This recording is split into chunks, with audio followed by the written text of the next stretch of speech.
Olá, pessoal, como vocês estão? Espero que tudo bem. Aqui é o professor César, professor aqui de Química do Pontífice. E hoje nós faremos uma aula muito interessante sobre um tema que está bem em alta, que sempre esteve em alta, na verdade, tanto no Enem também. E que podemos dizer assim que é um tema interdisciplinar, porque ele não faz parte apenas da química, em relação com outras disciplinas, né? Com a física, a biologia, até mesmo com a geografia. Então, é um tema que está bem contextualizado. Eu estou falando, é claro, da radioatividade. Então, hoje nós iremos falar da primeira parte, onde eu farei uma introdução sobre a radioatividade, discutiremos alguns aspectos e também resolveremos exercícios, né? Que é o que vocês mais adoram, mais esperam, porque é isso que vai fazer com que vocês se deem bem no Enem. Treinar, né? E nosso treino se resume em fazer exercícios na proposta que o Enem nos oferece. Sem mais delongas, vamos dar início à nossa aula, né? Eu vou falando com calma. Esse é um assunto que precisa ser bem contextualizado para que vocês entendam da forma mais clara possível. Então, para começar, mais uma vez, só revisando, eu dividi o assunto em duas partes. Essa é a primeira parte. A segunda parte a gente vai ver posteriormente outros exemplos, outras aplicações. Então, para começar, eu gostaria de mostrar para vocês aqui a nossa querida tabela periódica. Ah, por que você está mostrando isso? É, porque radioatividade tem tudo a ver com os elementos químicos, com alguns elementos químicos, não todos. Onde é que esses elementos químicos estão? Na tabela periódica. A tabela periódica para nós químicos ele é um mapa que nos orienta e que nos mostra qual caminho seguir de acordo com o aspecto que a gente quer estudar. Então, por exemplo, aqui na tabela periódica a gente pode tirar algumas conclusões. Como você já sabe, a tabela periódica ela é dividida em dois eixos. O primeiro, um eixo horizontal e o segundo, um eixo vertical. No eixo horizontal, nós temos os períodos. Então, ao todo, nós temos um, dois, três, quatro, seis, sete períodos. E temos as famílias nos eixos verticais, né? Que vai do 1, eu não vou contar todas aqui, mas são 18.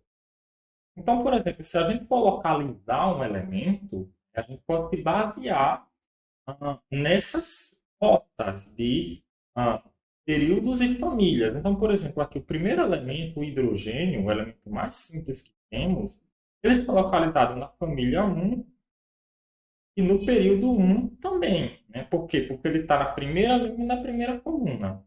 Se nós pegarmos aqui o elemento hélio, né, apesar dele quimicamente falando, ele ser parecido com o hidrogênio, porque ele tem um núcleo pequeno, né? Ou seja, ele tem pouca massa, mas em propriedades físicas e químicas, ele está muito distante. E como é que a gente sabe disso?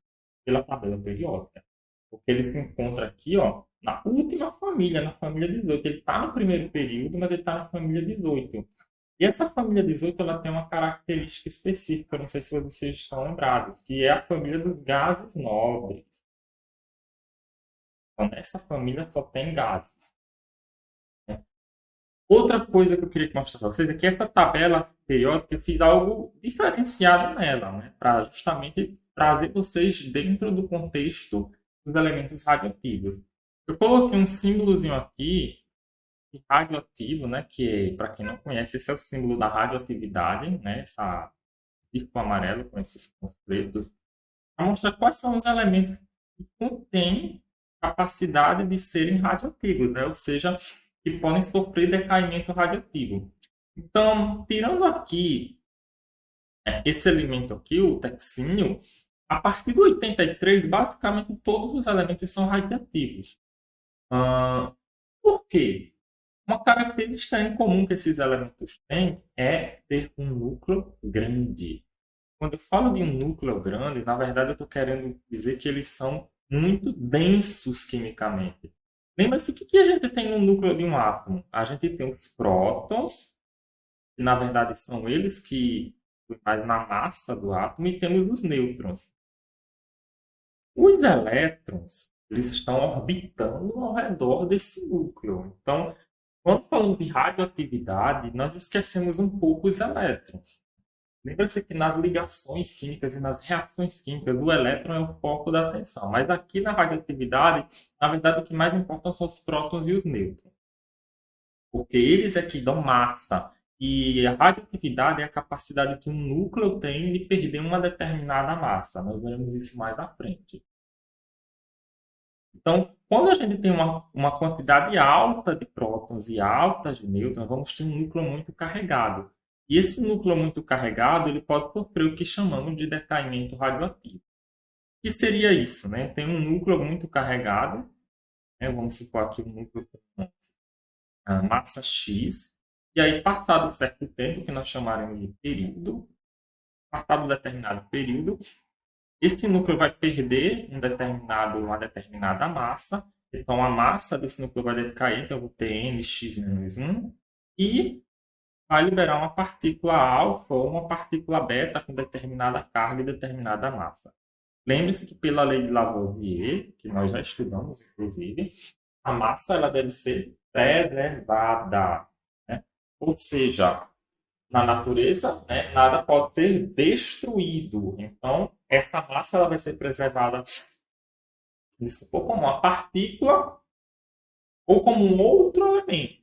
Esse outro elemento vai ser um nuclídeo, nesse caso, pode ser também um radionuclídeo, vamos ver depois a diferença, junto com uma partícula.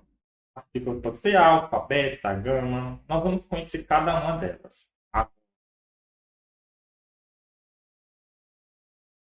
Veja que aqui eu trouxe dois quadros, né?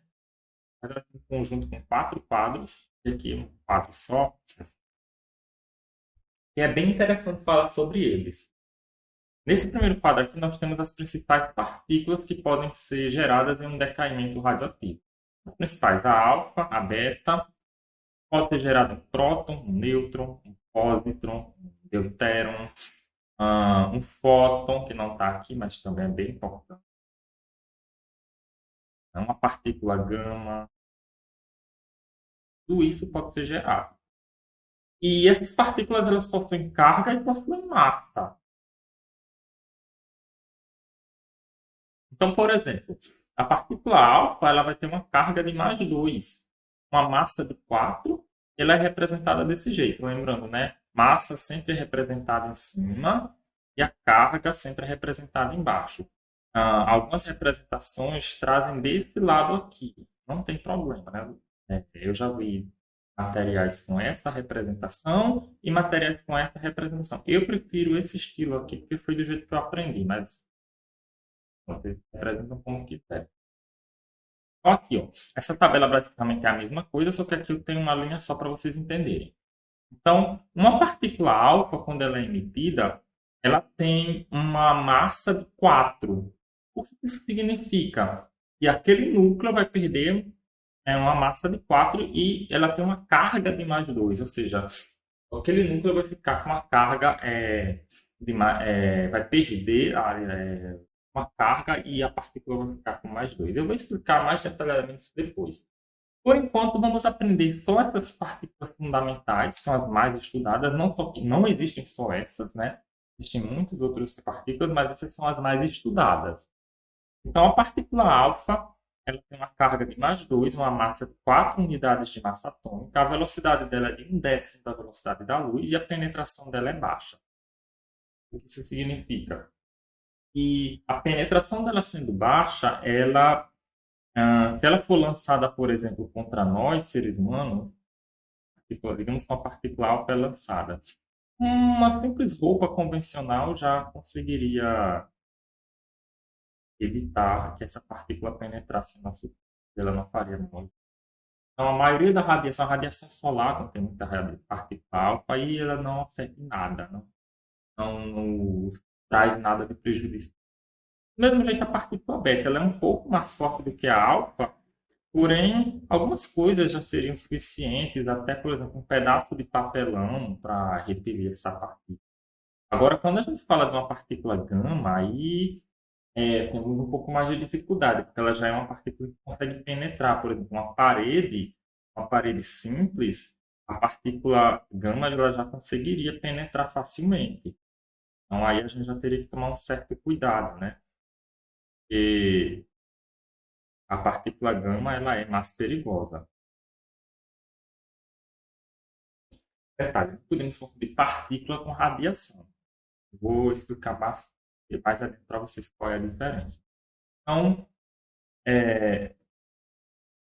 para vocês entenderem melhor, eu trouxe aqui um gráfico